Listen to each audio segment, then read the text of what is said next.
Hello प्यारे बच्चों, मैं प्रवीण कौशिक, आपका मैथ्स टीचर, जो आपको डीएसएसबी एग्ज़ाम्स में जितने भी टीचर्स के एग्ज़ाम होते हैं सभी में लगभग मैथ्स सेम आता है। जैसे आपका पीआरटी में कॉमन पेपर होता है, टीजीटी, पीजीटी, हर पेपर में 20-20 क्वेश्चंस आपके मैथ्स के आते हैं जो बहुत इजी होते हैं और 20 के 20 नंबर आपको ये लगा लो, अगर थोड़ा सा भी आप ध्यान से पढ़ते हो तो ये 20 के 20 नंबर ही मिलते हैं। मैं इसलिए 20 के 20 बोल रहा हूँ, आप कोई और जैसे इंग्लिश है या आप जीके लेते हो या आप हिंदी लेते हो, उसमें 20 में से 20 लाना टफ होता है। लेकिन मैथ्स और रीजनिंग ये दो चीज़ें ऐसी होती हैं जिसमें आप 20 में से 20 नंबर ले सकते हो। बस थोड़ा सा आपको ध्यान देना है कि आपको कैसे पढ़ना है। मैं आपको थोड़ा सा इंट्रोडक्शन देता हूँ मैथ्स में, जो आपको डीएसएसबी की तैयारी करने के लिए जो टॉपिक आपको तैयार करने। जैसे पहला ही टॉपिक है आपका नंबर सिस्टम। कौन सा है? Number system.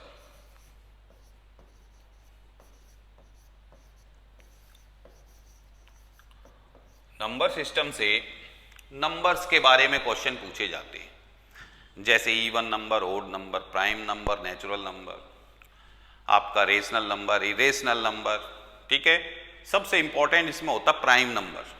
ठीक है, तो हर क्वेश्चन को आपको कभी इसका सम पूछ लेता है, कभी मल्टीप्लिकेशन पूछ लेता है, और इसी नंबर से जुड़े हुए जितने भी क्वेश्चंस होते हैं वो आपके इस टॉपिक में कवर होते हैं। लगभग 1 से 2 नंबर 20 में से, ये लगा लो 10%। ठीक है, 20 में से 2 क्वेश्चन इसी टॉपिक से आपके हर साल आते हैं। तो आपको ये बहुत इजी वे से लगभग 2 नंबर का ये टॉपिक आपका कवर हो जाता है। उसके बाद दूसरा टॉपिक लेते हैं हम, वो है आपका सिंप्लीफिकेशन।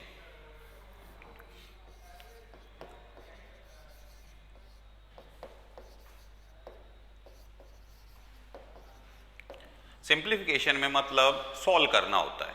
कोई भी क्वेश्चन आया सिंप्लीफिकेशन में, जैसे सम पूछ लिया किसी का, मल्टीप्लाई पूछ लिया, 1/2, 1/4, 1/6 एंड सो ऑन, ऐसे नंबर दे दिए, उनको सोल्व, या √4, √4, √4, इस तरह के क्वेश्चन आपको सिंप्लीफिकेशन में मिलेंगे। इसमें भी 1 से 2 क्वेश्चन ये मान के चलिए कि आपके हर एग्जाम में आते ही आते हैं। तीसरा आपका लेते हैं, सबसे इंपॉर्टेंट टॉपिक है जिसका क्वेश्चन हर बार आता है, एलसीएम एंड एचसीएफ। और ये टफ नहीं होता, बेसिक है। एलसीएम एचसीएफ आपको आना ही आना चाहिए कि भाई बेसिक कॉन्सेप्ट आपको एलसीएम और एचसीएफ के आते हैं या नहीं आते हैं। फोर्थ टॉपिक लेते हैं आप, जो सबसे इंपॉर्टेंट है, परसेंटेज। परसेंटेज इंपॉर्टेंट क्यों है? क्योंकि ये वाला टॉपिक आपके हर टॉपिक के अंदर डाला गया होता है। जैसे आप प्रॉफिट एंड लॉस करते हैं तो भी परसेंटेज आ जाता है, टाइम एंड वर्क करते हैं, टाइम एंड डिस्टेंस करते हैं, मेंसुरेशन करते हैं।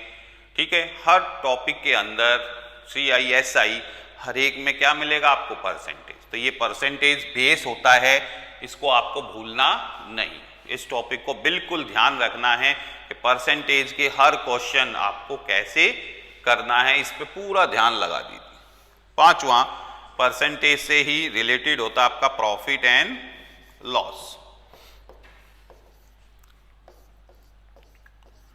ऐसे ही इसी में आ जाता आपका डिस्काउंट, उसमें भी आपको क्या है? परसेंटेज से ही ध्यान रखना है। ठीक है, हर एक के मान के चलिए जब आपके 20 क्वेश्चन आते हैं, हर टॉपिक से वो 1 से 2 क्वेश्चन, किसी से 1 किसी से 2 क्वेश्चन लेके चलता है। 7th आपका टॉपिक है, डिस्काउंट के बाद आपका टॉपिक आ जाता है टाइम एंड वर्क।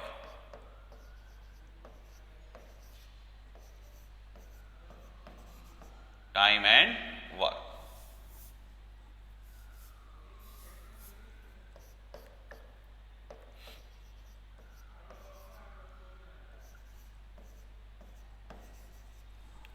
8th आपका लेके चलते हैं हम टाइम एंड डिस्टेंस।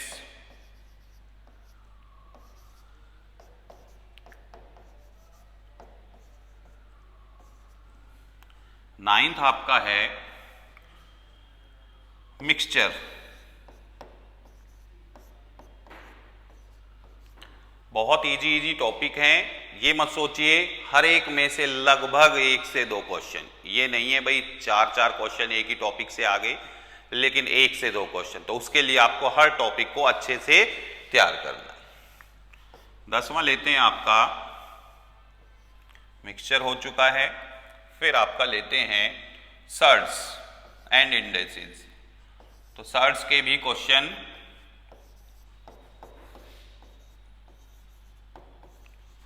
आ सकते हैं, आपसे पूछ सकता है वो, अंडर रूट के अंदर अंडर रूट के अंदर अंडर रूट। 11 टॉपिक है आपका CI एंड SI। टॉपिक अलग अलग हैं लेकिन एक ही में कंबाइंड कर देते हैं, compound interest and simple interest. तो जब आप पढ़ोगे तो ये आपको CI SI लगभग एक जैसा है, तो इसको आप अलग मान के नहीं चलना है। 12th टॉपिक है आपका मेंसुरेशन, बहुत इंपॉर्टेंट टॉपिक है।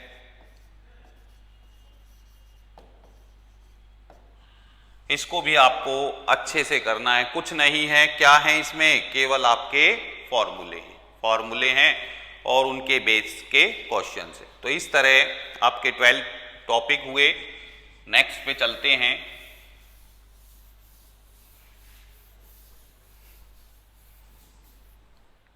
थर्टीन्थ लेते हैं आपका, इसमें आ जाता है बोर्ड्स एंड स्ट्रीम। इसके भी क्वेश्चन आपसे पूछ सकता है।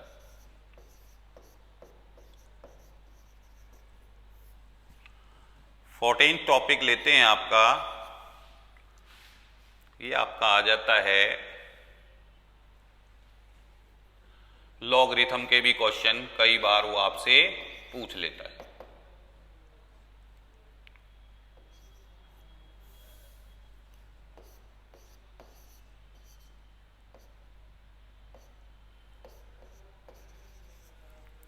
फिफ्टींथ लेके चलते हैं आपके ट्रिग्नोमेट्री।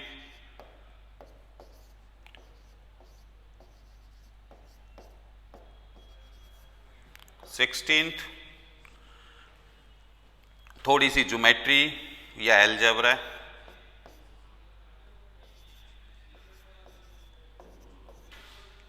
17th लगभग ज्योमेट्री ले लो। तो इस तरीके से 16-17 चैप्टर हैं जिनमें पीआरटी में आपका ज्योमेट्री ट्रिग्नोमेट्री नहीं देता है, लेकिन टीजीटी पीजीटी के एग्जाम में वो आपसे थोड़ी बहुत ज्योमेट्री भी पूछेगा, ट्रिग्नोमेट्री भी पूछेगा, अलजेब्रा के भी क्वेश्चन पूछेगा। तो इस तरह मैंने आपके सामने ये टॉपिक्स लिखे हैं जो आपके हर टॉपिक को कंप्लीट करते, पूरा पेपर इनमें ही आता है। अब आपको हर टॉपिक को इजी वे से करना है। कोशिश मेरी ये है कि जब मैं आपको पढ़ाऊं तो हर टॉपिक को बिना लिखे ही आपका आंसर आ जाए, हर क्वेश्चन का ये तरीका आपको सिखाया जाए। यही आप जब भी आप वीडियो देखोगे या आप पढ़ोगे मुझसे तो आप देखोगे कोई भी क्वेश्चन आप करोगे, मेरी कोशिश बस इतनी रहेगी आपको पेन ना चलाना पड़े। बस आपकी तैयारी ऐसी होनी चाहिए कि आप देखते ही इस क्वेश्चन को, अरे ये रहा आंसर, इस क्वेश्चन का ये रहा आंसर, थोड़ी सी दिमाग में ही कैलकुलेशन करनी है, बस आपके हर टॉपिक क्लियर हो जाए। ये हम इंट्रोडक्शन दे रहे हैं आपको मैथ्स के कॉमन पेपर, जो आपका पीआरटी टीजीटी पीजीटी 200 नंबर का पेपर होता है, जिसमें से 20 नंबर का आपका मैथ्स आता है। और मैथ्स, फिर कह रहा हूं, मैथ्स के जो 20 नंबर हैं वो ही आपको पास और फेल कराते हैं। कई बच्चे कहते हैं भाई मैथ्स को छोड़ दो, मैथ्स में कम हो जाए, कोई बात नहीं बेटा। मैथ्स के जो 20 क्वेश्चन हैं, अगर वो आप 2-4 भी गलत कर देते हो तो मेरिट में आना काफ़ी टफ हो जाता है, क्योंकि एक एक नंबर बहुत कीमती होता है और आपको एक एक क्वेश्चन को बहुत आसान तरीके से करना। मेरी यही कोशिश रहेगी कि आपको हर क्वेश्चन इजी वे से कराया जाए। और देखिए, जैसे ये क्वेश्चन है आपको मान लीजिए जैसे एक ही क्वेश्चन पूछ लिया, अब यही है, मान लीजिए आपके सामने आ गया 9 9 9 3 एंड 9 9 9 4। एग्जाम में यही क्वेश्चन आया हुआ है, केवल मल्टीप्लाई। देखिए, जब हम पेपर देने जाते हैं तो हमें यह भी पता होना चाहिए कितने नंबर का पेपर है, कितने क्वेश्चन आते हैं, कितने टाइम में उन्हें करना होता है। तो 200 नंबर का पेपर होता है और 2 घंटे का समय होता है। कितने घंटे का? 2 घंटे का। 200 नंबर का पेपर है, 2 घंटे का, मतलब 200 क्वेश्चंस आपको 120 सेकंड 120 मिनट में करने होते हैं। तो लगभग आप देखोगे पूरा 50 सेकंड्स का भी टाइम नहीं मिलता। डिवाइड करोगे इसको इससे तो ये लगभग 30 to 40 सेकंड्स में आपको क्वेश्चन, हर एक क्वेश्चन करना होता है। अब मैथ्स में क्या है, मान लो यही मल्टीप्लाई करनी है आपको, तो आपको 30 to 40 सेकंड्स में मल्टीप्लाई करनी। तो जब ये लिख दिया, कोशिश तो बच्चे, ऐसा नहीं है ये मल्टीप्लाई आपको नहीं आता है, हर बच्चे को आता है, लेकिन जब मैं आपको पढ़ाऊंगा तो इसे केवल 2 सेकंड, कितना टाइम? केवल 2 सेकंड। कोई भी क्वेश्चन हो, कितना ही बड़ा क्यों ना हो, कोशिश मेरी ये रहेगी कि केवल 2 सेकंड में ही आपको हर क्वेश्चन आए। ठीक है, इसी के लिए मैं आपको ये इंट्रोडक्शन क्लास दे रहा हूं कि भाई आपका पेपर में क्या आता है, मैथ्स में कैसे करना, आपको किस वे से करना है। सबसे पहले ध्यान रखना, मैथ और रीजनिंग 200 नंबर में से अगर आपका बेसिक सब्जेक्ट एक है 100 नंबर का, वो तो आएगा ही आएगा। जैसे आप मैथ्स की तैयारी कर रहे हैं या एसएसटी की कर रहे हैं तो 100 नंबर का तो क्या होता है आपका मेन पेपर। और जो कॉमन पेपर होता है 100 नंबर का, उसमें 5 आते हैं आपके, 1 2 3 4 और 5 चीजें आती हैं। मैथ्स 20 नंबर का, reasoning 20 number, GK 20 number, Hindi 20 number और आपकी इंग्लिश। तो ये 20-20 नंबर करके ये आपके 100 नंबर हो जाते हैं। ठीक है, और इधर हमने देखा ये 100 नंबर का, जैसे पीआरटी में आता है साइकोलॉजी और एजुकेशन, क्या आता है आपका? Psycho education. हिंदी का टीजीटी बनना है तो 100 नंबर का क्या आता है आपका? हिंदी। इंग्लिश का टीजीटी बनना है या इंग्लिश का पीजीटी बनना है तो आपका 100 नंबर का कौन सा आ जाएगा? हिंदी का है तो हिंदी, एसएसटी का है तो एसएसटी, मैथ्स का है तो मैथ्स, वो अलग आएगा। तो इसी तरीके से आपको ये टॉपिक अपने कंप्लीट करने हैं। हर टॉपिक को इजी से इजी वे से करना है। और कोई भी दिक्कत होगी, आप जब पढ़ोगे तो आपको कोई भी दिक्कत नहीं आएगी। बस यही चाहता हूं कि आप जब भी आप ऐसी तैयारी कर रहे हो, कोशिश यही होनी चाहिए कि आपको हर चीज अच्छे से आए। मुझे लगभग 10 से 15 साल हो चुके हैं मैथ्स पढ़ाते हुए। जो मेरे पुराने स्टूडेंट्स हैं वो तो जानते ही हैं, लेकिन जब आप एक बार पढ़ोगे आप कहोगे हाँ सर अच्छा लगा। क्योंकि देखो, कई बच्चों को मैथ्स पढ़ना ही अच्छा नहीं लगता, मैथ्स के नाम से ही डर लगता है। जब आप मैथ्स को पढ़ने लगते हो तो मैथ्स इतना इजी होता है कि आपको दिक्कत कहाँ आती है, अगर प्लस माइनस मल्टीप्लाई और डिवाइड ये 4 चीजें आती हैं तो आप DSSB का जो भी एग्जाम होगा उसमें मैथ्स में कभी डर नहीं लगेगा। अब मान लो आपको प्लस ही करना नहीं आता या मल्टीप्लाई नहीं आती, दिक्कत तो आएगी बच्चों, क्योंकि ये चीज हमारी बेसिक थी। अब बेसिक चीजें ही अगर हमें नहीं आती, अब कई बार हम करते हैं 13 7 जा, तो बच्चे को 13 का टेबल ही नहीं आता होगा तो वो बहुत टाइम लेगा, वो आराम से लिखेगा 13 × 7।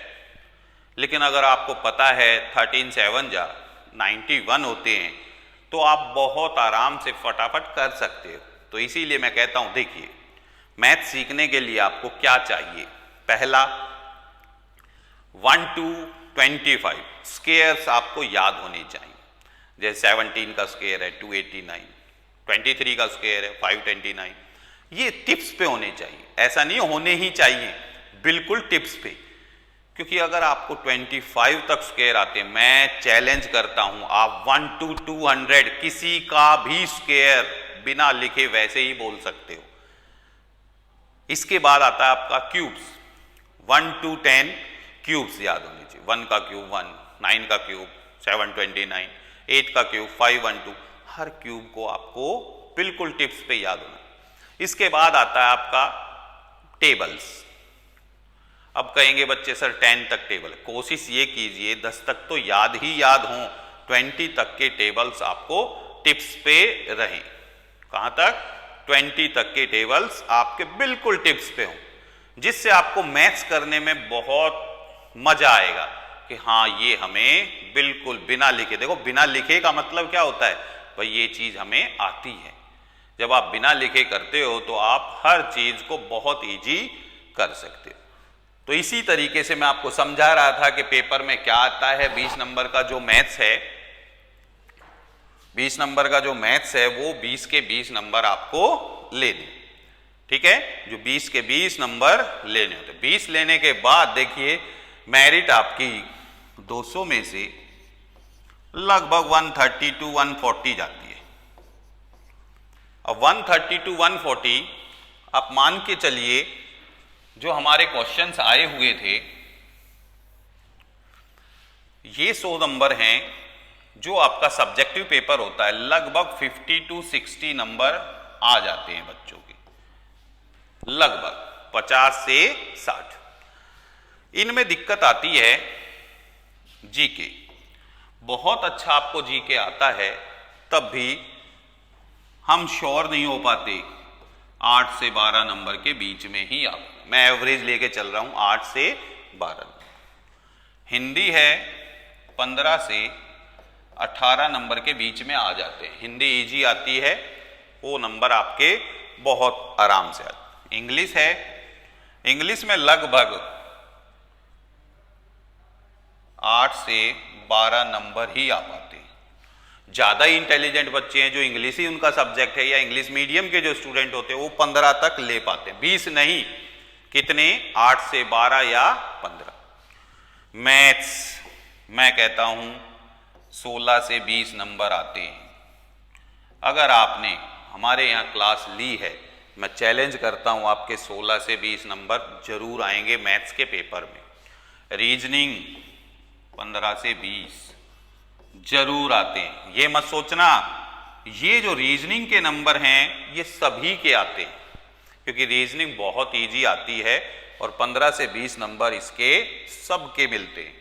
तो अब ये मान के चलिए अगर ये आपके मैथ्स नहीं आया, मान के चलिए एक बार, इसमें आगे आपके 15 नंबर, जीके में आगे मान लो 10 नंबर, इसमें भी आ जाते हैं आपके 15, इंग्लिश में आगे आपके 10, और यहां पे कितने थे 60, ठीक है, 60 और 10 70 और 30 100 110, कितने नंबर हो गए 110। नंबर कितने चाहिए थे हमें 130 से 140। तो ये जो मैथ्स के नंबर है ना, अगर ये आप नहीं लेते हो तो एग्जाम क्वालिफाई नहीं होता है। इनमें आप कितनी भी कोशिश कर लो, कितनी भी मेहनत कर लो, इनसे ज्यादा नंबर आप नहीं ले पाते। लेकिन मैथ्स में अगर आप कोशिश करोगे तो मैं ये कहता हूं 20 के 20, जैसे ही आपने 20 लिए 130 को टच कर दिया, 19 ले लो, 18 ले लो, रीजनिंग में 1-2 नंबर और ज्यादा आ जाएंगे, हिंदी में 1-2 नंबर और ज्यादा आ जाते। तो इस तरीके से आप जब हम सॉल्व करते हैं ना सारे, तो हम ये देखते हैं कि रे अब कई बच्चों का मैथ्स वीक होता है, बेटा उस पर ध्यान दो। अगर आप उस पर ध्यान दोगे तो आप ये पेपर क्वालिफाई कर ही पाओगे। अभी डीएसएसबी का जो एग्जाम हुआ था, जो स्टूडेंट लगे हैं, लगभग मेरे पढ़ाए हुए 300 से 400 स्टूडेंट टीचर लगे। अब आप कहोगे सर वैसे ही बोल रहे हो, मैं नाम नंबर देने को तैयार हूं जो मेरे से पढ़े हुए 300 से 400 स्टूडेंट। मुझे जानते, मेरा नाम है प्रवीण कौशिक, बच्चे पीके सर के नाम से जानते हैं। तो कभी आप जैसे कोई टीचर लगे हुए हैं स्कूल में, पता करोगे हर स्कूल में लगभग एक स्टूडेंट तो मिल ही जाएगा कि भाई पीके सर से हम पढ़े हुए। ठीक है, तो आज की वीडियो, ये जो आपकी मैथ्स की वीडियो है, इसमें आपको बेसिक बताना था कि क्या क्या कौन कौन से टॉपिक्स होते हैं, क्या क्या आता है। ठीक है, तो आज इतना ही। नेक्स्ट वीडियो में आपसे फिर भेंट होगी। ओके।